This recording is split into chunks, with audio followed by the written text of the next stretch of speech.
Dear friends, ഇന്ന് നമ്മൾ ഒരു മിനി സീരീസിനെ കുറിച്ചാണ് കാണാൻ പോകുന്നത്. 13 വർഷമായി ഒരു പെൺകുട്ടിയെ തട്ടിക്കൊണ്ടുപോയി തടവിലാക്കിയ ഒരു സൈക്കോ.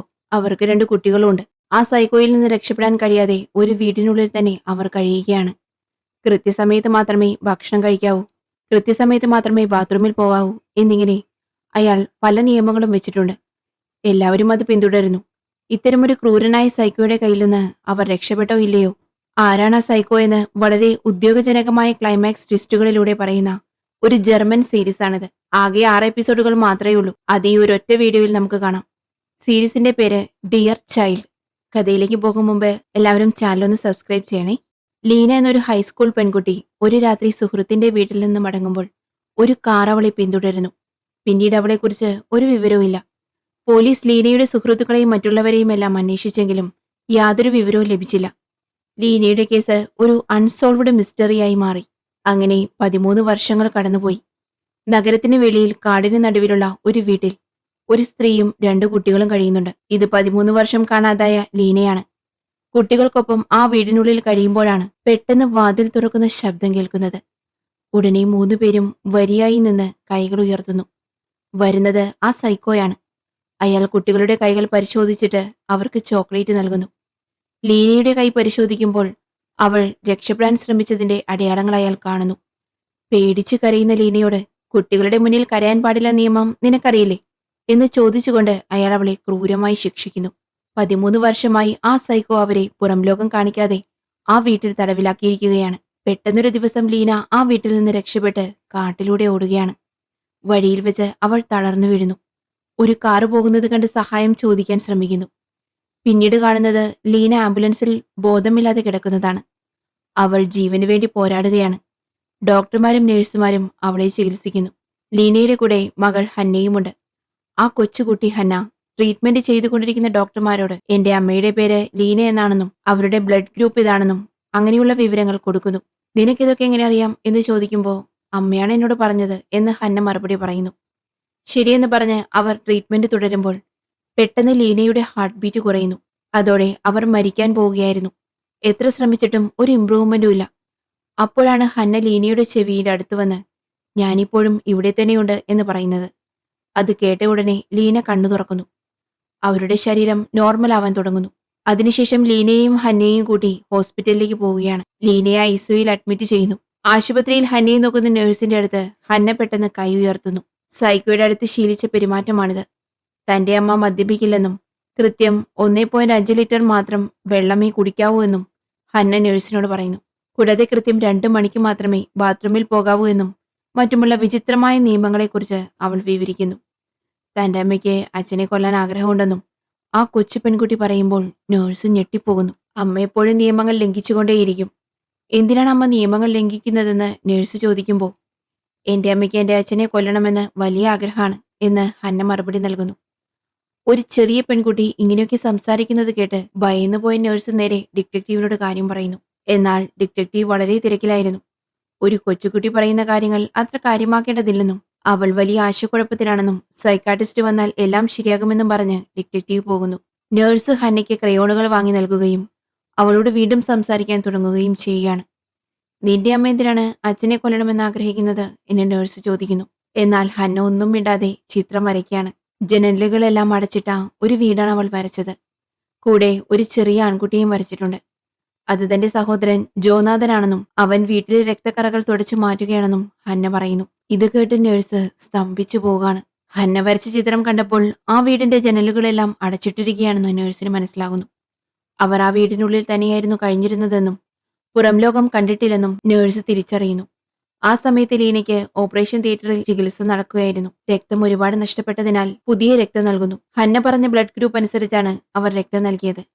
എന്നാൽ ലീനയുടെ ശരീരം ആ രക്തം നിരസിക്കുന്നു. പരിശോധിച്ചു നോക്കിയപ്പോഴാണ് ലീനയുടെ ബ്ലഡ് ഗ്രൂപ്പ് മറ്റൊന്നാണെന്ന് തിരിച്ചറിയുന്നത്. ആ കൊച്ചു പെൺകുട്ടി പറഞ്ഞത് വിശ്വസിച്ച് തെറ്റായ ബ്ലഡ് ഗ്രൂപ്പാണ് നൽകിയതെന്ന് മനസ്സിലാക്കിയ ഡോക്ടർമാർ ഉടനെ ശരിയായ ബ്ലഡ് ഗ്രൂപ്പ് നൽകാൻ തുടങ്ങുന്നു. ഈ വിവരം ഡിറ്റക്റ്റീവ് അറിയുന്നു. ഡോക്ടർമാരോട് ചോദിക്കുമ്പോൾ ആ പെൺകുട്ടി പറഞ്ഞത് വിശ്വസിച്ചാണ് തങ്ങൾ രക്തം നൽകിയതെന്ന് അവർ പറയുകയാണ്. ഡിറ്റക്റ്റീവ് കുട്ടിയെ ചോദ്യം ചെയ്യാൻ തീരുമാനിക്കുമ്പോൾ ഒരു സൈക്കോളജിസ്റ്റും അവിടെ എത്തുന്നു. എല്ലാവരും ഹന്നയെ നോക്കാണ്. ഹന്ന ഉടനെ എഴുന്നേറ്റ് നിന്ന് തന്റെ 2 കൈകളും ഉയർത്തി കാണിക്കുന്നു. ഈ പെൺകുട്ടി ഇത് പതിവായി ചെയ്യുന്നതാണെന്ന് സൈക്കോളജിസ്റ്റിന് മനസ്സിലാവുന്നുണ്ട്. എന്നാൽ ഡിറ്റക്റ്റീവിന് ഇത് മനസ്സിലാവുന്നേയില്ല. ഇതെന്താ ഡോക്ടർ എന്ന് ഡിറ്റക്റ്റീവ് ചോദിക്കുന്നു.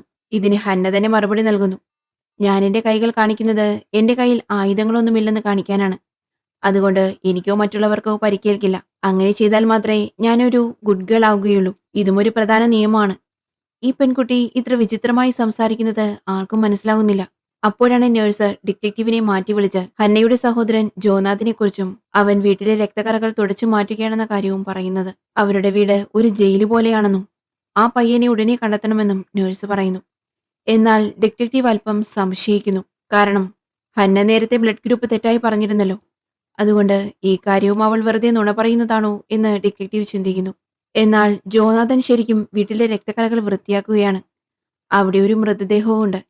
അത് ആരുടേതാണെന്ന് വ്യക്തമല്ല. ഡിറ്റക്റ്റീവ് ഹന്നയോട് ചോദിക്കുന്നു, വീട്ടിൽ അനിയനുണ്ടെന്ന് പറഞ്ഞത് സത്യാണോ?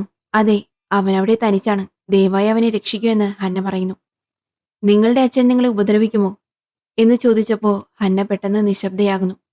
അവൾ മേശപ്പുറത്ത് കിടന്ന് കണ്ണുകൾ അടയ്ക്കുന്നു. ഇത്ര പെട്ടെന്ന് ആ കുട്ടിയോട് ഇത്തരം ചോദ്യങ്ങൾ ചോദിക്കാൻ പാടില്ലെന്നും അവൾക്കല്പം സമയം നൽകണമെന്നും അവർക്ക് മനസ്സിലാവുകയാണ്. അപ്പോഴാണ് നമ്മുടെ ഡിറ്റക്റ്റീവിന് ഒരു ഫോൺ കോൾ വരുന്നത്. ഒരു പ്രൈവറ്റ് ഇൻവെസ്റ്റിഗേറ്ററാണ് വിളിക്കുന്നത്. ഇപ്പോൾ നടന്ന ഈ കാര്യങ്ങളെല്ലാം 13 വർഷം മുമ്പ് നടന്ന ഒരു കേസുമായി ബന്ധപ്പെട്ടിരിക്കുന്നു എന്നൊരു ഞെട്ടിക്കുന്ന വിവരമാണ് അദ്ദേഹം പങ്കുവയ്ക്കുന്നത്. ഈ ഇൻവെസ്റ്റിഗേറ്റർ ഇന്റർനെറ്റിൽ വാർത്തകൾ നോക്കിക്കൊണ്ടിരിക്കുമ്പോഴാണ് ലീനയ്ക്ക് പരിക്കേറ്റതും ലീനയുടെ മകൾ ഹന്നയും അവളും ഒരിടത്ത് കുടുങ്ങിക്കിടക്കുകയായിരുന്നു എന്നുമുള്ള വിവരങ്ങൾ അറിയുന്നത്. ഇത് കണ്ട ഉടനെ ഇൻവെസ്റ്റിഗേറ്റർ പ്രായമായ ദമ്പതികളെ വിളിക്കുന്നു. ഉറക്കത്തിലായിരുന്ന അവർ ഫോൺ അറ്റൻഡ് ചെയ്യാണ്. 13 വർഷം മുമ്പ് കാണാതായ നിങ്ങളുടെ മകളെ ഞാൻ കണ്ടെത്തിയെന്ന് തോന്നുന്നു. അവൾ ഈ ഹോസ്പിറ്റലിലുണ്ടെന്ന് പറഞ്ഞ് ആശുപത്രിയുടെ പേര് പറഞ്ഞ ഉടനെ തന്നെ ആ ദമ്പതികൾ ഫോൺ കട്ട് ചെയ്യാണ്. അവർക്ക് അവരുടെ മകളാണ് എല്ലാം. വേഗം അവളെ കാണാനായി അവർ ആശുപത്രിയിലേക്ക് ഓടിയെത്തുന്നു.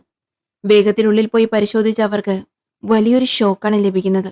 ഇവിടെയുള്ളത് ഞങ്ങളുടെ മകൾ ലീനയല്ല, ഇത് മറ്റാരോ ആണ് എന്ന് പറഞ്ഞ് അവർ വല്ലാതെ നിരാശരാകുകയും ദേഷ്യപ്പെടുകയും ചെയ്യാണ്. പ്രത്യേകിച്ച് ആ മുത്തശ്ശൻ വല്ലാതെ പ്രകോപിതനാകുന്നു. അദ്ദേഹത്തെ സമാധാനിപ്പിച്ച് അവർ പുറത്തേക്ക് കൂട്ടിക്കൊണ്ടു പോവാണ്. അങ്ങനെ ദേഷ്യത്തോടെ പുറത്തു വന്ന മുത്തശ്ശൻ ആ കൊച്ചു പെൺകുട്ടി ഹന്നയെ കണ്ട് ഞെട്ടിപ്പോകുന്നു.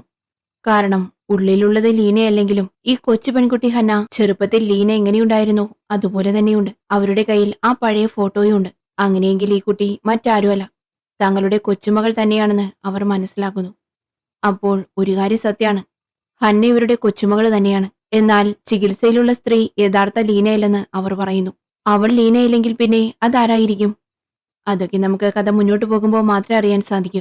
അങ്ങനെ നമ്മുടെ ലേഡി ഡിറ്റക്റ്റീവ് ആ മുത്തശ്ശനെയും മുത്തശ്ശിയെയും ചോദ്യം ചെയ്യാൻ തുടങ്ങാണ്. ആ മുത്തശ്ശൻ പറയുന്നത് ഉറപ്പായും ഹന്ന തന്റെ കൊച്ചുമകൾ തന്നെയാണെന്നാണ്.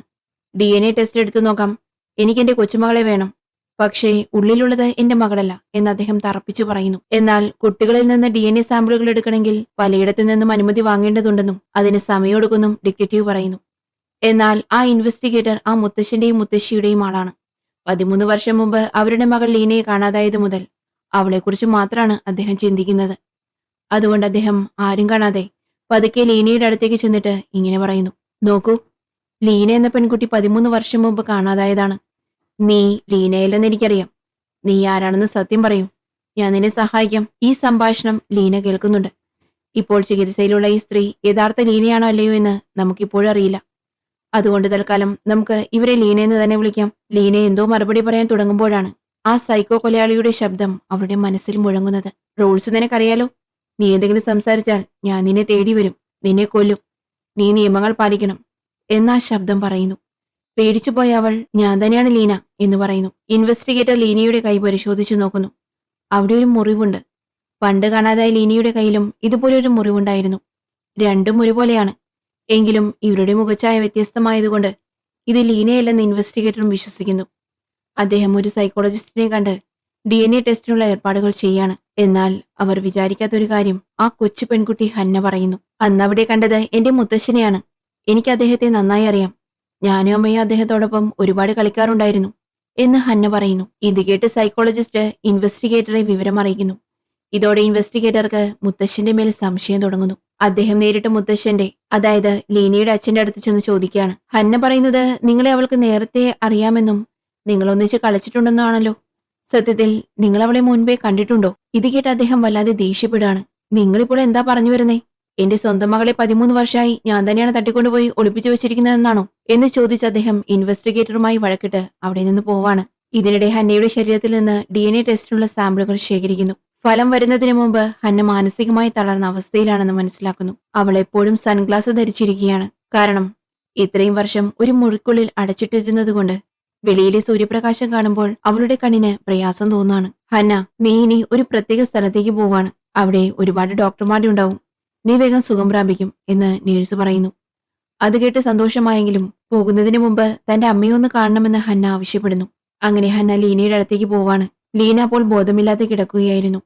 ഹന്ന പതുക്കെ അവളുടെ അടുത്തേക്ക് ചെന്ന് കയ്യിൽ ഒരു സാധനം കൊടുക്കുന്നു. എന്നിട്ട് കാതിലിങ്ങനെ മന്ത്രിക്കുന്നു. അച്ഛൻ നമ്മളെ നിരീക്ഷിച്ചുകൊണ്ടിരിക്കുകയാണ്. ഹന്ന പോയതിനു ശേഷം ലീന കണ്ണു തുറക്കുന്നു. യഥാർത്ഥത്തിൽ അവൾ ബോധം പറഞ്ഞതുപോലെ അഭിനയിക്കുകയായിരുന്നു. ഹന്ന അവളുടെ കയ്യിൽ കൊടുത്തത് മൂർച്ചയുള്ളൊരു ഗ്ലാസിന്റെ കഷ്ണാണ്. ലീന ആ ഗ്ലാസ് കഷ്ണം കട്ടിലിനടിയിൽ ഒളിപ്പിച്ചു വെക്കുന്നു. അതിനുശേഷം ഇൻവെസ്റ്റിഗേറ്റർ വീണ്ടും ആ സ്ത്രീയെ, അതായത് ലീനയെന്ന് വിളിക്കപ്പെടുന്നവളെ ചോദ്യം ചെയ്യാൻ തുടങ്ങുന്നു. നോക്കൂ, നീ യഥാർത്ഥ ലീനയല്ലെന്ന് എനിക്ക് നന്നായി അറിയാം. യഥാർത്ഥ ലീനയുടെ ഫോട്ടോ കാണണോ എന്ന് ചോദിച്ച് അദ്ദേഹം ഫോട്ടോ കാണിക്കുന്നു. 13 വർഷം മുമ്പ് ഒരു രാത്രിയിൽ റോഡിലൂടെ നടന്നു പോകുമ്പോഴാണ് യഥാർത്ഥ ലീനയെ കാണാതായത്. അന്നു മുതൽ അവർ അവളെ തിരഞ്ഞുകൊണ്ടിരിക്കുകയാണ്. ഇന്ന് ഒരു പ്രതീക്ഷ ലഭിച്ചിരിക്കുകയാണ്. ലീനയുടെ അച്ഛനും അമ്മയും കാത്തിരിക്കുന്നു. ആ കൊച്ചു പെൺകുട്ടി ഹന്ന ലീനയുടെ മകൾ തന്നെയെന്ന കാര്യത്തിൽ സംശയമില്ല. പക്ഷേ നീ ലീനയല്ല, നീ ആരാണ് എന്ന് അദ്ദേഹം ചോദിക്കുന്നു. അവൾ എന്തോ പറയാൻ തുടങ്ങുമ്പോഴും ആ സൈക്കോ കൊലയാളിയുടെ ശബ്ദം അവളുടെ കാതുകളിൽ മുഴങ്ങാണ്. എങ്കിലും അവൾ ചോദിക്കുന്നു, ഇന്ന് ഏത് ദിവസമാണ്? ഇൻവെസ്റ്റിഗേറ്റർ അത് പറഞ്ഞു കൊടുക്കുന്നു. ഞാൻ 5 മാസമായി ആ സ്ഥലത്ത് കുടുങ്ങിക്കിടക്കുകയാണ് എന്നവൾ വെളിപ്പെടുത്തുന്നു. അപ്പോഴാണ് ഇൻവെസ്റ്റിഗേറ്റർക്ക് ഒരു കാര്യം മനസ്സിലാകുന്നത്. ഇവൾ യഥാർത്ഥ ലീനയല്ലെന്നും ലീനയുണ്ടായിരുന്ന അതേ സ്ഥലത്ത് കഴിഞ്ഞ 5 മാസമായി കുടുങ്ങിക്കിടക്കുകയായിരുന്നു. അവിടെ ഒരു ചെറിയ ആൺകുട്ടി കൂടെയുണ്ടെന്ന വിവരം അവൾ സ്ഥിരീകരിക്കുന്നു. ഇതോടെ ആ സ്ഥലം എവിടെയാണെന്ന് കണ്ടെത്താൻ അവർ വേഗത്തിൽ ശ്രമിക്കുകയാണ്. ആംബുലൻസ് അവളെ കൊണ്ടുപോയ കാട്ടുപ്രദേശം മുഴുവൻ പോലീസ് തിരയാൻ തുടങ്ങുന്നു. തിരച്ചിലിനിടയിൽ അവർ ഒരു പെട്രോളിംഗ് ഓഫീസറെ കാണുന്നു. തലേ ദിവസം രാത്രി അവിടെ ഒരു കാറ് കണ്ട കാര്യം പോലീസ് ചോദിക്കുമ്പോൾ താൻ പകൽ സമയങ്ങളിൽ മാത്രമേ വരാറുള്ളൂ എന്നും രാത്രി വീട്ടിൽ ഉറങ്ങുകയാണെന്നുമാണ് അയാൾ പറയുന്നത്. തിരച്ചിൽ തുടരുമ്പോൾ അവർ ഒരു ഉപേക്ഷിക്കപ്പെട്ട മിലിറ്ററി ബേസിന്റെ അടുത്തെത്തുന്നു. അവിടെ പ്രവേശിക്കാൻ സൈനിക അനുമതി ആവശ്യമാണ്. എന്നാൽ ആൺകുട്ടിയെ ഉടൻ രക്ഷിക്കണമെന്നതിനാൽ അനുമതി കാത്തു നിൽക്കാതെ ഡിറ്റക്റ്റീവും പോലീസും ഉള്ളിലേക്ക് കയറാണ്. ഇത് തടയാൻ ആ പെട്രോളിംഗ് ഓഫീസർ ശ്രമിക്കുന്നു. അനുമതിയില്ലാതെ നിങ്ങളെങ്ങനെ ഉള്ളിൽ കയറും? ഇത് സംരക്ഷിത മേഖലയാണെന്നറിയില്ലേ എന്നയാൾ ചോദിക്കുന്നു. അവർ സംസാരിച്ചു കൊണ്ടിരിക്കെ പെട്ടെന്നൊരു സ്ഫോടനം നടക്കുകയും ഒരു പോലീസുകാരന് ഗുരുതരമായി പരിക്കേൽക്കുകയും ചെയ്യാണ്. ആ പ്രദേശം മുഴുവൻ കുഴിബോംബുകൾ ഉണ്ടെന്ന് അവർ തിരിച്ചറിയുന്നു. ആരോ മനഃപൂർവ്വം ചെയ്തതാണിതെന്ന് അവർക്ക് മനസ്സിലാവുന്നു. ബോംബ് സ്ക്വാഡ് എത്തി ബോംബുകളെല്ലാം നീക്കം ചെയ്ത ശേഷം അവർ തിരച്ചിൽ തുടർന്നു. ഒടുവിൽ അവർ കാടിനുള്ളിൽ ഒരു വീട് പോലുള്ള സജ്ജീകരണം കണ്ടെത്തുന്നു. പുറത്ത് കുഴിബോംബുകൾ ഉള്ളതുകൊണ്ട് വീടിനുള്ളിലും അപകടമുണ്ടാകുമെന്ന് അവർ ഭയപ്പെടുന്നു. ഇൻവെസ്റ്റിഗേറ്റർ ആശുപത്രിയിലുള്ള സ്ത്രീയെ വിളിച്ച് ചോദിക്കുമ്പോൾ വീടിനുള്ളിൽ ഒരാൾ മാത്രമേ ഉള്ളൂവെന്നും ബോംബുകളൊന്നുമില്ലെന്നും അവൾ പറയുന്നു. അവിടെ എത്ര തിരഞ്ഞിട്ടും ആ ചെറിയ കുട്ടിയെ കാണാനില്ല. അപ്പോൾ ലീന എന്ന പേരുള്ള ആ സ്ത്രീ പറഞ്ഞു, അവൻ കട്ടിനടിയിൽ ഒളിച്ചിരിപ്പുണ്ടാവുമെന്ന്. ഡിറ്റക്റ്റീവ് പോയി നോക്കിയപ്പോൾ കുട്ടി കട്ടിനടിയിൽ തന്നെയുണ്ട്. പക്ഷെ അവൻ കണ്ണു തുറന്ന് ഒരു പ്രത്യേക രീതിയിൽ അനങ്ങാതെ ഇരിക്കുകയാണ്. ഉടനെ ആ സ്ത്രീ പറഞ്ഞു, നീ ചെയ്തത് വളരെ നല്ല കാര്യമാണെന്ന് പറഞ്ഞ് അവനെ അഭിനന്ദിക്കൂ എന്ന്. ഡിറ്റക്റ്റീവ് അവനെ അഭിനന്ദിച്ചതിന് ശേഷമാണ് ജോനാഥൻ എന്ന ആ കുട്ടി സാധാരണ നിലയിലായത്. അങ്ങനെ ഒരുവിധം ആ കുട്ടിയെ കണ്ടെത്തി. മരിച്ചു കിടക്കുന്ന ആ മൃതദേഹം ഡിറ്റക്റ്റീവ് കാണുന്നു. മുഖമെല്ലാം തകർന്നു പോയതുകൊണ്ട് അവർ പേടിച്ചു പോകുന്നു. എല്ലാവർക്കും ആശ്വാസമാകുന്നുണ്ടെങ്കിലും ലീന എന്ന പേരുള്ള ആ സ്ത്രീക്ക് അല്പം പേടിയുണ്ട്. അവർ അന്വേഷണ ഉദ്യോഗസ്ഥനോട് ആ വ്യക്തിയെ വീട്ടിൽ കണ്ടെത്തിയോ എന്ന് ചോദിക്കുന്നു. അയാൾ മരിച്ചുപോയി എന്ന് അന്വേഷണ ഉദ്യോഗസ്ഥൻ പറഞ്ഞപ്പോഴാണ് അവർക്ക് വലിയ സന്തോഷമായത്. മനസ്സിൽ ഒരു ധൈര്യവും വന്നു. കാരണം ആ സൈക്കോ കൊലയാളി മരിച്ചുപോയി. ഇനി തങ്ങളെ ആരും ഒന്നും ചെയ്യില്ലല്ലോ എന്നവർ കരുതി. അവർ അന്വേഷണ ഉദ്യോഗസ്ഥനോട് തന്റെ പേര് ജാസ്മിൻ ആണെന്ന് പറയുന്നു. താൻ എങ്ങനെയാണ് ആ സൈക്കോ കൊലയാളിയുടെ കയ്യിൽ അകപ്പെട്ടത് എന്ന കാര്യവും അവർ വിവരിക്കുകയാണ്. ജോലി കഴിഞ്ഞ് ജാസ്മിൻ നടന്നു വരുമ്പോൾ അവരുടെ മുടി കറുത്ത നിറമായിരുന്നു.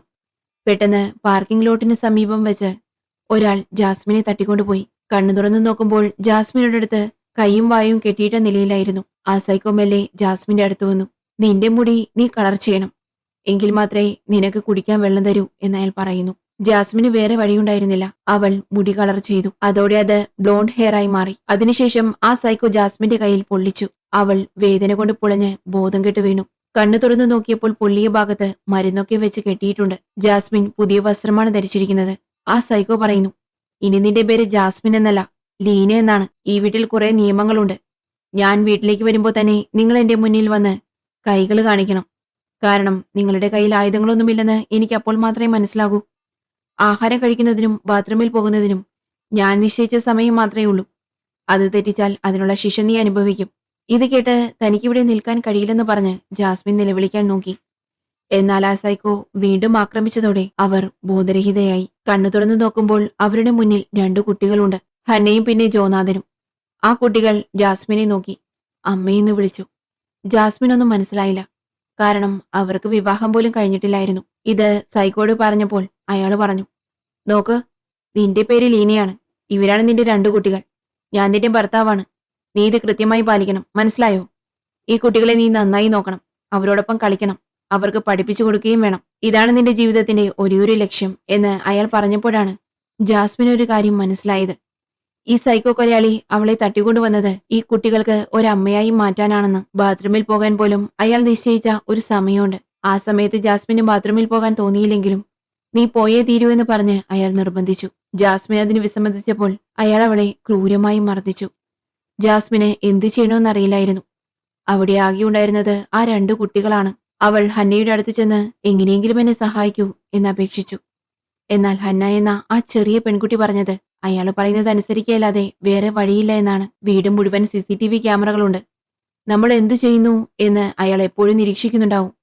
ഒരു ചെറിയ ഭാഗം പോലും വിടാതെ വീട് മുഴുവൻ ക്യാമറകൾ സ്ഥാപിച്ചിട്ടുണ്ടെന്നും ജാസ്മിനും മനസ്സിലാക്കി. രക്ഷപ്പെടാൻ മറ്റു വഴികളൊന്നുമില്ലാത്തതുകൊണ്ട് അവൾ ആ വീട്ടിലെ നിയമങ്ങൾ പാലിക്കാൻ തുടങ്ങി. അവൾ കുട്ടികളെ പഠിപ്പിക്കാൻ ആരംഭിച്ചു. ക്രമേണ ജാസ്മിന് ആ കുട്ടികളോട് ഇഷ്ടം തോന്നി തുടങ്ങി. അവർ സന്തോഷത്തോടെ കളിക്കാൻ തുടങ്ങി. കഥയുടെ തുടക്കത്തിൽ കണ്ട രംഗങ്ങൾ ഇതായിരുന്നു. ഇങ്ങനെ 5 മാസങ്ങൾ കടന്നുപോയി. ഒടുവിൽ അനുയോജ്യമായ ഒരു സമയം നോക്കി ജാസ്മിൻ വീട്ടിൽ നിന്ന് പുറത്തേക്ക് ഓടി. റോഡിൽ വെച്ചൊരു കാറിടിച്ച് അവൾ ബോധരഹിതയായി. ആംബുലൻസ് വന്ന് ജാസ്മിനെ രക്ഷിച്ചു. കൂടെ ഹന്നയും രക്ഷപ്പെട്ടു. ഇവർ ലീനയല്ല, ജാസ്മിനാണെന്ന് അപ്പോഴാണ് വ്യക്തമായത്. അങ്ങനെയെങ്കിൽ 13 വർഷം മുമ്പ് കാണാതായ യഥാർത്ഥ ലീന എവിടെ പോയി? അതിനുള്ള ഉത്തരം ആ വീട്ടിൽ തന്നെ ഉണ്ടാകുമെന്ന് കരുതി ഫോറൻസിക് വിഭാഗം അവിടെ മുഴുവൻ പരിശോധന നടത്തി. പക്ഷെ അവർക്ക് കാര്യമായ തെളിവുകളൊന്നും ലഭിച്ചില്ല. എന്നാൽ ഇൻവെസ്റ്റിഗേറ്റർ ഹന്നയുടെ കിടക്കയിൽ പോയി നോക്കിയപ്പോൾ അവൾ അവിടെ ചില ചിത്രങ്ങൾ വരച്ചു വെച്ചിരിക്കുന്നത് കണ്ടു.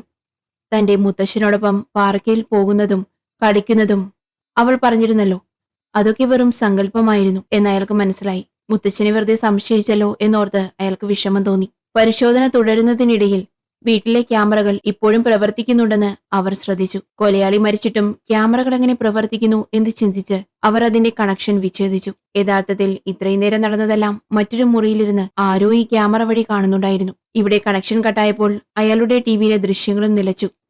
അതിനുശേഷം പരിശോധന തുടർന്നപ്പോൾ ഒരു പെട്ടിക്കുള്ളിൽ നിന്ന് ചുവന്ന ലൈറ്റ് കത്തുന്നതും ബീപ് ശബ്ദം കേൾക്കുന്നതും ശ്രദ്ധയിൽപ്പെട്ടു. വീട്ടിൽ ബോംബ് വെച്ചിട്ടുണ്ടെന്ന് മനസ്സിലായതോടെ എല്ലാവരും പുറത്തേക്ക് ഓടി. അവർ പുറത്തെത്തിയ ഉടനെ ബോംബ് പൊട്ടിത്തെറിച്ചു. ആ സൈക്കോ കൊലയാളി എത്രത്തോളം അപകടകാരിയാണെന്ന് അവർക്ക് ബോധ്യായി. ഇൻവെസ്റ്റിഗേറ്റർ നേരെ പോസ്റ്റ്മോർട്ടം നടക്കുന്നിടത്തേക്ക് പോയി. കൊലയാളിയുടെ മൃതദേഹം പോസ്റ്റ്മോർട്ടം ചെയ്തപ്പോൾ ഒരു സ്നോ ഗ്ലോബ് കൊണ്ട് പുറകിൽ അടിയേറ്റതും പൊട്ടിയ ചില്ലുകൾ കൊണ്ട് മുഖം വികൃതമായതുമാണ് മരണകാരണമെന്ന് കണ്ടെത്തി. എന്നാൽ ഞെട്ടിക്കുന്ന മറ്റൊരു സത്യം പുറത്തുവന്നു. ആ മൃതദേഹത്തിൽ നിന്നുള്ള DNA-യും കുട്ടികളുടെ DNA-യും തമ്മിൽ യാതൊരു ബന്ധവുമില്ല. ലീനയ്ക്കും യഥാർത്ഥ കൊലയാളിക്കുമുണ്ടായ കുട്ടികളാണിവർ. അതുകൊണ്ടിപ്പോൾ മരിച്ചു കിടക്കുന്നത് യഥാർത്ഥ കൊലയാളിയല്ല, ആ സൈക്കോ എല്ലാം കൃത്യമായി പ്ലാൻ ചെയ്തിരിക്കുകയാണ്. യഥാർത്ഥ പ്രതി ഇപ്പോൾ പുറത്ത് സ്വതന്ത്രനായി നടക്കുന്നുണ്ടെന്ന് അവർ തിരിച്ചറിഞ്ഞു. മറ്റൊരു ഞെട്ടിക്കുന്ന കാര്യം എന്തെന്നാൽ ഹന്ന എന്ന പെൺകുട്ടിയും ജോനാഥൻ എന്ന ആൺകുട്ടിയും ലീനയുടെ മക്കളാണ്. പക്ഷേ അവരുടെ അച്ഛന്മാർ വെവ്വേറെയാണ്.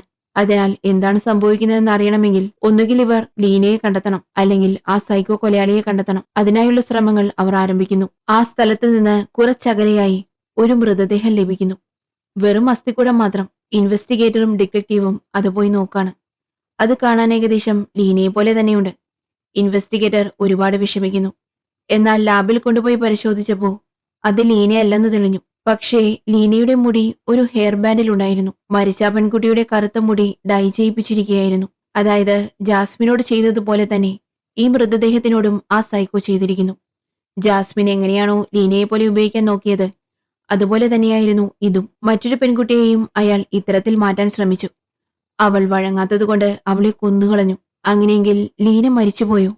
ലീന മരിച്ചതുകൊണ്ടാണോ കുട്ടികളെ നോക്കാൻ ലീനയെ പോലെയുള്ള ഓരോ സ്ത്രീകളെയായി അയാൾ തിരഞ്ഞെടുക്കുന്നത്? ഇത്തരം സംശയങ്ങളുമായി ഇൻവെസ്റ്റിഗേറ്റർ ലീനയുടെ മാതാപിതാക്കളുടെ അടുത്തേക്ക് ചെല്ലുന്നു. അവിടെ നടന്ന കാര്യങ്ങളെല്ലാം അവർ വിവരിക്കുകയാണ്. കൊലയാളിയുടേതെന്ന് കരുതി വീട്ടിൽ നിന്ന് ലഭിച്ച മൃതദേഹത്തിന്റെ മുഖം തകർന്നിരുന്നല്ലോ. ആ വ്യക്തി ജീവനോടെ ഉണ്ടായിരുന്നെങ്കിൽ എങ്ങനെയുണ്ടാകുമെന്ന് കമ്പ്യൂട്ടർ വഴി ഒരു ചിത്രം തയ്യാറാക്കി ഇൻവെസ്റ്റിഗേറ്റർ ലീനയുടെ അച്ഛനെ കാണിക്കുന്നു. അത് കണ്ടിട്ട് ഇയാളെ താൻ കണ്ടിട്ടേയില്ല എന്ന് അദ്ദേഹം പറഞ്ഞു. കൂടാതെ എന്തിനാണ് എന്നോട് ചോദിക്കുന്നത്? ആ സൈക്കോയുടെ കയ്യിലകപ്പെട്ട ജാസ്മിൻ എന്ന പെൺകുട്ടിയോട് ചോദിച്ചൂടെ എന്നും അദ്ദേഹം ചോദിച്ചു. താൻ അവളെ ചോദ്യം ചെയ്യാൻ ശ്രമിക്കുന്നുണ്ടെന്നും എന്നാൽ ഇരയായ അവളെ സംരക്ഷിക്കേണ്ടതിനാൽ അതിന് അല്പം സമയമെടുക്കുമെന്നും ഇൻവെസ്റ്റിഗേറ്റർ മറുപടി നൽകി. ജാസ്മിൻ ആശുപത്രിയിൽ നിന്ന് ഡിസ്ചാർജായി. അച്ഛനാണ് അവളെ കൂട്ടിക്കൊണ്ടുപോയത്.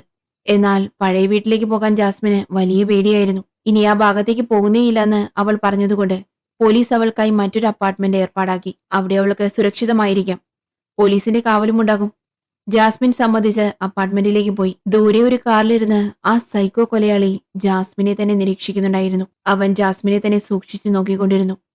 ഇതൊന്നും അറിയാതെ ജാസ്മിൻ മുറിക്കുള്ളിലേക്ക് പോയി. അവിടുത്തെ വസ്ത്രങ്ങൾ മണത്തു നോക്കിയപ്പോഴെല്ലാം അവൾക്ക് പുതുതായിരുന്നു. ഒരു പുതിയ ജീവിതം തുടങ്ങാമെന്ന് കരുതിയെങ്കിലും അവളുടെ മനസ്സ് അതിന് അനുവദിച്ചില്ല. അവൾ അപ്പോഴും പഴയ നിയമങ്ങൾ പാലിക്കുകയായിരുന്നു. ഈ സമയത്ത് മാത്രമേ ഭക്ഷണം കഴിക്കാവൂ എന്ന് കരുതി കഴിക്കാതെ കാത്തിരുന്നു. ആ സൈക്കോ കാരണം അവൾ മാനസികമായി അത്രത്തോളം ബാധിക്കപ്പെട്ടിരുന്നു. അവൾക്ക് ഉറങ്ങാൻ പോലും കഴിഞ്ഞിരുന്നില്ല. ആ സൈക്കോയുടെ ശബ്ദം അവളുടെ കാതുകളിൽ മുഴങ്ങിക്കൊണ്ടിരുന്നു. പിന്നീട് മനസ്സിന് ധൈര്യം സംഭരിച്ച് അവൻ മരിച്ചുപോയെന്നും ഇനി പേടിക്കേണ്ടതില്ലെന്നും സ്വയം പറഞ്ഞു.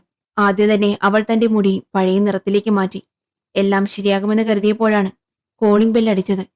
വാതിൽ തുറക്കാതെ ആരാണെന്ന് ചോദിച്ചപ്പോ അവരുടെ അച്ഛന് കുറച്ച് സാധനങ്ങൾ വാങ്ങിക്കൊടുക്കാൻ പറഞ്ഞതാണെന്ന് ഒരു സ്ത്രീ പറഞ്ഞു. സാധനങ്ങൾ പുറത്തു വെച്ചിട്ട് പോയിക്കോളാൻ ജാസ്മിൻ പറഞ്ഞു. ആ സ്ത്രീ പോയതിനു ശേഷം ജാസ്മിൻ സാധനങ്ങൾ എടുക്കാൻ നോക്കിയപ്പോ അവ താഴെ വീണു. അത് കണ്ട് ജാസ്മിൻ നടുങ്ങിപ്പോയി. കാരണം അതിൽ വെളുത്ത നിറത്തിലുള്ള ഹെയർ ഡൈയും ആ സൈക്കോ കുട്ടികൾക്ക് കൊടുക്കാറുള്ള ചോക്ലേറ്റും ഉണ്ടായിരുന്നു. അവൻ മരിച്ചിട്ടില്ലെന്ന് അവൾക്കപ്പോൾ വ്യക്തമായി. വീണ്ടും ബെല്ലടിച്ചു. നോക്കിയപ്പോൾ അത് പ്രൈവറ്റ് ഇൻവെസ്റ്റിഗേറ്ററാണ്. നടന്നതൊന്നും അറിയാത്ത ഭാവത്തിൽ ജാസ്മിൻ വാതിൽ തുറന്നു. ഇൻവെസ്റ്റിഗേറ്റർ ആ കൊലയാളിയുടെ മുഖം റീകൺസ്ട്രക്ട് ചെയ്ത് ഒരു ഫോട്ടോ ജാസ്മിനെ കാണിച്ചു. ഫോട്ടോയിലുള്ള വ്യക്തിയെ കണ്ട് അവൾ ഞെട്ടിപ്പോയി. കാരണം ജാസ്മിൻ റോഡിൽ ബോധരഹിതയായി വീണപ്പോൾ അവളെ സഹായിച്ച അതേ വ്യക്തിയായിരുന്നു അത്. അന്ന് ആംബുലൻസിനെ വിളിച്ച് അവളെ രക്ഷിച്ച അയാൾ എങ്ങനെയാണ് ആ വീട്ടിനുള്ളിൽ മരിച്ചു കിടന്നത് എന്ന് ജാസ്മിന് മനസ്സിലായില്ല. അവൾക്ക് സത്യം പറയണമെന്നുണ്ടായിരുന്നു. പക്ഷെ പേടി കാരണം കഴിഞ്ഞില്ല. അയാൾ ജീവനോടെയുണ്ടെന്ന ഭയം അവളെ തടഞ്ഞു.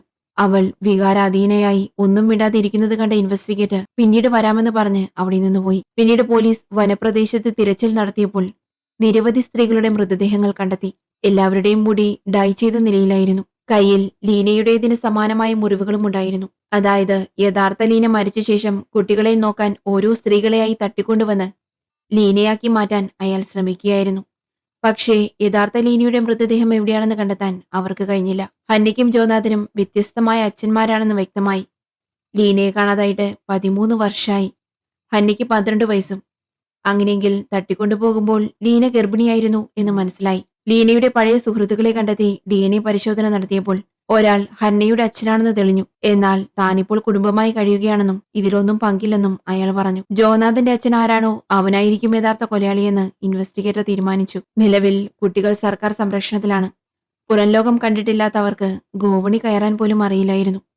ജോനാഥൻ ഒന്നിനും സഹകരിക്കാതെ പേടിച്ചിരിക്കുകയായിരുന്നു. അപ്പോൾ ഹന്ന അവന്റെ അടുത്ത് ചെന്ന് ചെവിയിൽ പറഞ്ഞു, "നീ ഇത് ചെയ്തില്ലെങ്കിൽ അച്ഛൻ വരുമ്പോ നിന്നെ വീട്ടിലേക്ക് കൊണ്ടുപോകില്ല." പിന്നീട് ഹന്നയെ കാണാൻ ഒരു നഴ്സ് വരികയും അവൾക്ക് ഒരു പുസ്തകം സമ്മാനിക്കുകയും ചെയ്തു. ഹന്ന പുസ്തകം മുറിയിലെ CCTV ക്യാമറയ്ക്ക് നേരെ ഉയർത്തി കാണിച്ചു. "അച്ഛൻ ക്യാമറയിലൂടെ നോക്കുന്നുണ്ടാവും. ഞാനിപ്പോഴും അച്ഛന്റെ നിയമങ്ങൾ പാലിക്കുന്നുണ്ടെന്ന് കാണിക്കാനാണ് ഇങ്ങനെ ചെയ്തത്" എന്ന് ഹന്ന പറഞ്ഞപ്പോൾ നഴ്സിനൊരു സംശയം തോന്നി. അവർ ക്യാമറയിലേക്ക് സൂക്ഷിച്ചു നോക്കുകയും ഉടനെ പോലീസിനെ വിളിക്കാൻ ശ്രമിക്കുകയും ചെയ്തു. നഴ്സിന് ആരെയും ഫോണിൽ വിളിച്ചിട്ട് കിട്ടിയില്ല. ശരി, വീട്ടിൽ പോയിട്ട് നോക്കാമെന്ന് കരുതി അവർ വീട്ടിലെത്തിയപ്പോൾ അവിടെ കറണ്ടില്ലായിരുന്നു. മെയിൻ സ്വിച്ച് ഓൺ ചെയ്തപ്പോൾ വെളിച്ചം വന്നു. പക്ഷേ വീടിനുള്ളിൽ എന്തോ ഒരു ശബ്ദം കേട്ട് ഉള്ളിലേക്ക് പോയ അവർ അടുത്ത ദിവസം കൊല്ലപ്പെട്ട നിലയിൽ കാണപ്പെട്ടു. ഡിറ്റക്റ്റീവും ഫോറൻസിക് സംഘവും വന്ന് പരിശോധിച്ചപ്പോൾ ബൾബ് മാറ്റാനായി ഏണിയിൽ കയറിയപ്പോൾ താഴെ വീണ് മരിച്ചതാണെന്ന നിഗമനത്തിലാണ് അവർ എത്തിയത്. കൊലപാതകമാണെന്ന് തെളിയിക്കുന്ന യാതൊരു തെളിവും അവർക്ക് ലഭിച്ചില്ല. തുടർന്ന് ഡിറ്റക്റ്റീവും സൈക്കോളജിസ്റ്റും ഹന്നയെ കാണാൻ പോയി. കാരണം ആ നഴ്സ് അവസാനം കണ്ടത് ഹന്നയെയായിരുന്നു. പക്ഷേ തനിക്കൊന്നും അറിയില്ലെന്ന് ഹന്ന പറഞ്ഞു. "ശരി, വീട്ടിൽ മരിച്ചു കിടന്നത് നിന്റെ അച്ഛനല്ലേ? ഇതാണോ നിന്റെ അച്ഛൻ?" എന്ന് ചോദിച്ച് അവർ ടോം ക്രൂസിന്റെ ഒരു ഫോട്ടോ കാണിച്ചു. പുറം ലോകവുമായി ബന്ധമില്ലാത്ത ഹന്ന സിനിമകളൊന്നും കണ്ടിട്ടില്ലാത്തതിനാൽ "അതെ, ഇതാണ് എന്റെ അച്ഛനെന്ന് പറഞ്ഞു. അവൾ നുണ പറയുകയാണെന്നും യഥാർത്ഥ സൈക്കോ പുറത്തുണ്ടെന്നും പോലീസിന് മനസ്സിലായി. അതിനിടെ മുത്തശ്ശൻ ഹന്നയെ കാണാൻ വന്നു. അപ്പോൾ ഹന്നയ്ക്ക് അവളുടെ പ്രിയപ്പെട്ട പൂച്ചയുടെ പാവയും ജോനാഥന് ഒരു സ്നോ ഗ്ലോബും ലഭിച്ചു. യഥാർത്ഥത്തിൽ ആ സൈക്കോ ക്രിസ്മസ് സമ്മാനമായി വാങ്ങി വെച്ചതായിരുന്നു ഇവ. ആ വീട്ടിൽ നിന്ന് രക്ഷപ്പെട്ട കുട്ടികൾക്ക് അയാളത് വീണ്ടും എത്തിച്ചു കൊടുത്തു. ഡിറ്റക്റ്റീവും ഇൻവെസ്റ്റിഗേറ്ററും അന്വേഷണം ഊർജിതമാക്കി. സംശയമുള്ളവരെയെല്ലാം ചോദ്യം ചെയ്തെങ്കിലും ഫലമുണ്ടായില്ല. അപ്പോഴാണ് ഒരിടത്ത് ഒരു കാറ് കത്തിക്കിടക്കുന്നതായി വിവരം ലഭിക്കുന്നത്. പരിശോധിച്ചപ്പോൾ അത് വീട്ടിൽ മരിച്ച നിലയിൽ കണ്ട ആ വ്യക്തിയുടെ കാറാണെന്ന് മനസ്സിലായി. അങ്ങനെയെങ്കിൽ ജാസ്മിൻ പറഞ്ഞത് സത്യാണ്. ആ വ്യക്തി കാറോടിച്ചു വരുമ്പോൾ അറിയാതെ ജാസ്മിൻ ഇടിച്ചതാണ്. പിന്നീട് അവളെ സഹായിക്കാൻ ശ്രമിച്ചതുമാണ്. പക്ഷേ അയാൾ എങ്ങനെ ആ വീട്ടിനുള്ളിൽ മരിച്ചു കിടന്നു എന്നത് ഇപ്പോഴും ദുരൂഹമാണ്. ഈ വിവരം ഡിറ്റക്റ്റീവ് ഇൻവെസ്റ്റിഗേറ്ററോട് പറഞ്ഞു. ഞാൻ ഫോട്ടോ കാണിച്ചപ്പോൾ ജാസ്മിൻ അയാൾ സൈക്കോ അല്ലെന്ന് അറിയാമായിരുന്നല്ലോ.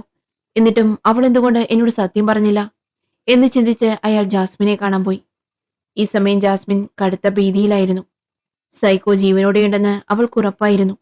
തന്റെ മുറിയുടെ സീലിംഗിൽ ഒരു CCTV ക്യാമറ ഇരിക്കുന്നത് അവൾ ശ്രദ്ധിച്ചു. സൈക്കോ തന്നെ നിരീക്ഷിക്കുന്നുണ്ടെന്ന് മനസ്സിലാക്കിയ അവൾ അയാൾ ആവശ്യപ്പെട്ടതുപോലെ തന്റെ മുടി വീണ്ടും വെളുത്ത നിറത്തിലേക്ക് മാറ്റി. ആ സമയത്താണ് ഇൻവെസ്റ്റിഗേറ്റർ അവിടെ എത്തിയത്. ജാസ്മിൻ ഒന്നും സംഭവിക്കാത്തതുപോലെ വളരെ സാധാരണ രീതിയിൽ സംസാരിച്ചു. പക്ഷേ അവളുടെ മുടിയുടെ നിറം മാറിയത് അയാൾ ശ്രദ്ധിച്ചു. അയാൾ തന്ത്രപൂർവ്വം ബാത്റൂമിൽ പോയി അവിടുത്തെ ചവറ്റുകുട്ട പരിശോധിച്ചപ്പോൾ ഹെയർ ഡൈയുടെ അവശിഷ്ടങ്ങൾ കണ്ടെത്തി. മുകളിലേക്ക് നോക്കിയപ്പോൾ അവിടെ ഒളിപ്പിച്ചു വെച്ചിരുന്ന ക്യാമറയും അയാൾ കണ്ടു. ആ സൈക്കോ ഇപ്പോഴും ജാസ്മിനെ നിരീക്ഷിക്കുന്നുണ്ടെന്ന് അയാൾക്ക് ബോധ്യമായി. ഹാളിലും ക്യാമറകളുണ്ടായിരുന്നു. സൈക്കോ ജാസ്മിനെ പിന്തുടരുന്നുണ്ടെന്ന് മനസ്സിലാക്കിയ ഇൻവെസ്റ്റിഗേറ്റർ ഒന്നും അറിയാത്ത ഭാവത്തിൽ അവിടെ നിന്നിറങ്ങി. ഈ സമയം ഹന്നയും മുത്തശ്ശൻ തന്റെ വീട്ടിലേക്ക് കൊണ്ടുപോയി. ഒരു രാത്രി എല്ലാവരും ഉറങ്ങിക്കിടക്കുമ്പോൾ പെട്ടെന്നൊരു ശബ്ദം കേട്ടു. മുത്തശ്ശൻ ഓടിച്ചെന്ന് നോക്കിയപ്പോൾ ഹന്നയെ മുറിയിൽ കണ്ടില്ല. അവൾ പുറത്തുനിന്ന് ജനലിലൂടെ അകത്തേക്ക് നോക്കി മുത്തശ്ശനെ ആംഗ്യം കാണിക്കുകയായിരുന്നു. അടുത്ത ദിവസം രാവിലെ നോക്കിയപ്പോൾ ഹന്നയെ അവിടെ എങ്ങും കാണാനില്ലായിരുന്നു. അവൾ എവിടെയാണെന്ന് തിരഞ്ഞപ്പോൾ അവൾ ആ സൈക്കോയുടെ ഒപ്പമായിരുന്നു. CCTV ക്യാമറകൾ നിരീക്ഷിക്കുന്ന ഒരു രഹസ്യ കേന്ദ്രത്തിലായിരുന്നു അവർ. ആ സൈക്കോ ഹന്നയോട് പറഞ്ഞു, കണ്ടോ, നിന്റെ അമ്മ ലീന തയ്യാറായി കഴിഞ്ഞു. അവൻ പറഞ്ഞതുപോലെ തന്നെ ജാസ്മിൻ ആ വീട്ടിലുണ്ടായിരുന്നപ്പോൾ ധരിച്ചിരുന്ന അതേ വസ്ത്രം ധരിച്ച് തയ്യാറായി നിൽക്കാണ്. സൈക്കോ വിളിക്കുമെന്ന് കരുതി നിൽക്കുന്ന അവളോട് അവൻ പറയുന്നു, ഹന്ന, നമുക്കായി ഞാനൊരു പുതിയ വീട് റെഡിയാക്കിയിട്ടുണ്ട്. അവിടെ നമുക്ക് സന്തോഷമായി ജീവിക്കാം. ആദ്യം നിന്റെ അമ്മയെ പിക്ക് ചെയ്യാം, അതിനുശേഷം ജോനാഥനെയും കൂട്ടാം. ഇങ്ങനെ പറഞ്ഞ് CCTV പരിശോധിക്കുമ്പോഴാണ് ജാസ്മിൻ അടുക്കളയിൽ നിന്ന് ഒരു കത്തി രഹസ്യമായി ഒളിപ്പിച്ചു വെക്കുന്നത് അവൻ കാണുന്നത്. ഉടനെ അവൻ ജാസ്മിന് ഒരു മെസ്സേജ് അയക്കുന്നു. അത് കണ്ടതും ജാസ്മിൻ അവർ ഇരിക്കുന്ന വാനിനടുത്തേക്ക് നടക്കാൻ തുടങ്ങുന്നു. ഭാഗ്യത്തിന് നമ്മുടെ ഇൻവെസ്റ്റിഗേറ്റർ വീടിന് പുറത്ത് കാത്തു നിൽക്കുന്നുണ്ടായിരുന്നു. അവൻ ജാസ്മിനെ പിന്തുടർന്ന് പിന്നാലെ പോവാണ്. അപ്പോഴാണ് ഇൻവെസ്റ്റിഗേറ്റർ ആ സൈക്കോയെ കാണുന്നത്. ഒരു വലിയ കാരവനിലാണ് അവൻ ഹന്നയും ജാസ്മിനെയും കൊണ്ടുപോകുന്നത്. ഈ സൈക്കോ ഒരു CCTV സെക്യൂരിറ്റി കമ്പനിയുടെ ഉടമയാണ്. അതുകൊണ്ടാണ് അവന് എല്ലാ ക്യാമറകളും ഹാക്ക് ചെയ്ത് കാണാൻ സാധിക്കുന്നത്. ഇൻവെസ്റ്റിഗേറ്റർ പിന്നാലെ പോയിക്കൊണ്ട് വിവരങ്ങൾ കൈമാറുന്നു. ഡിറ്റക്റ്റീവ് ആ കമ്പനിയിൽ പോയി അന്വേഷിക്കുമ്പോഴാണ് 13 വർഷം മുമ്പ് ലീന എന്ന പെൺകുട്ടിയുടെ വീട്ടിൽ സെക്യൂരിറ്റി സിസ്റ്റം വെക്കാൻ വന്നത് ഇതേ സൈക്കോ ആണെന്ന് മനസ്സിലാക്കുന്നത്. അന്ന് ക്യാമറയിലൂടെ ലീനയെ കണ്ട് അവളുടെ സൗന്ദര്യത്തിൽ മയങ്ങിയാണ് അവൻ അവളെ തട്ടിക്കൊണ്ടുപോയത്. ലീന മരിച്ചതിനു ശേഷം അവളെ പോലെയുള്ള മറ്റൊരു പെൺകുട്ടിയെ വേണമെന്ന് കരുതി അവൻ ഓരോ പെൺകുട്ടികളെയായി തട്ടിക്കൊണ്ടുവന്ന് ക്രൂരമായി ഉപദ്രവിക്കുമായിരുന്നു. അങ്ങനെ അവസാനം അത് ജാസ്മിനിലെത്തി നിൽക്കുന്നു. സൈക്കോ അവരെയും കൊണ്ട് പോകുമ്പോഴാണ് ഹന്ന പണ്ട് എങ്ങനെയാണ് രക്ഷപ്പെട്ടതെന്ന കാര്യം കാണിക്കുന്നത്. ഹന്ന ഒരു സ്നോ ഗ്ലോബ് എടുത്ത് അവന്റെ തലയ്ക്കടിച്ച് അവിടെ നിന്ന് രക്ഷപ്പെടുകയായിരുന്നു. കുട്ടികളോടും അവിടെ നിന്ന് രക്ഷപ്പെടാൻ അവൾ പറയുന്നുണ്ടെങ്കിലും അവർ വരുന്നില്ല. ജോനാഥൻ കരഞ്ഞുകൊണ്ട് സൈക്കോയുടെ അടുത്ത് തന്നെ ഇരിക്കുകയാണ്. ഹന്ന ഒരു ഗ്ലാസ് കഷ്ണം കയ്യിലെടുത്ത്, ഞാൻ അമ്മയുടെ അടുത്തേക്ക് പോവുകയാണ്, നീ ഇവിടെ തന്നെ ഇരുന്നോ എന്ന് പറഞ്ഞു പോകുന്നു. അന്ന് ജാസ്മിൻ റോഡ് ക്രോസ് ചെയ്യുമ്പോൾ ഒരു കാറ് വന്നിടിച്ചിരുന്നു. ആ ഡ്രൈവർ അവളെ സഹായിക്കാൻ ശ്രമിച്ചെങ്കിലും ഹന്ന പിന്നിൽ നിന്ന് ഒരു തടിക്കഷ്ണം കൊണ്ട് അയാളെ അടിച്ചു വീഴ്ത്തി. ജാസ്മിൻ ബോധരഹിതയായിരുന്നു. ആ സമയത്താണ് സൈക്കോ അവിടെ വരുന്നത്. സത്യത്തിൽ സൈക്കോ അന്ന് മരിച്ചിരുന്നില്ല. അവൻ ജാസ്മിനെ കൊല്ലാൻ ഒരുങ്ങിയപ്പോ ഹന്ന പറഞ്ഞു, എനിക്ക് ഈ അമ്മയെ ഒരുപാട് ഇഷ്ടമാണ്, ദയവായി കൊല്ലരുത്. അങ്ങനെ അവൻ ആംബുലൻസ് വിളിച്ചു. കാർ ഓടിച്ചു വന്ന ഡ്രൈവറാണ് തട്ടിക്കൊണ്ടുപോയ സൈക്കോ എന്ന് വരുത്തി തീർത്ത് അവൻ അയാളെ കൊന്നു. എല്ലാവരും സൈക്കോ മരിച്ചെന്ന് വിശ്വസിച്ചു. ജാസ്മിൻ സുഖം പ്രാപിച്ച ശേഷം തിരിച്ചു കൊണ്ടുപോകാമെന്നായിരുന്നു അവന്റെ പ്ലാൻ. അങ്ങനെയാണ് ആ ഡ്രൈവർ കൊല്ലപ്പെട്ടത്.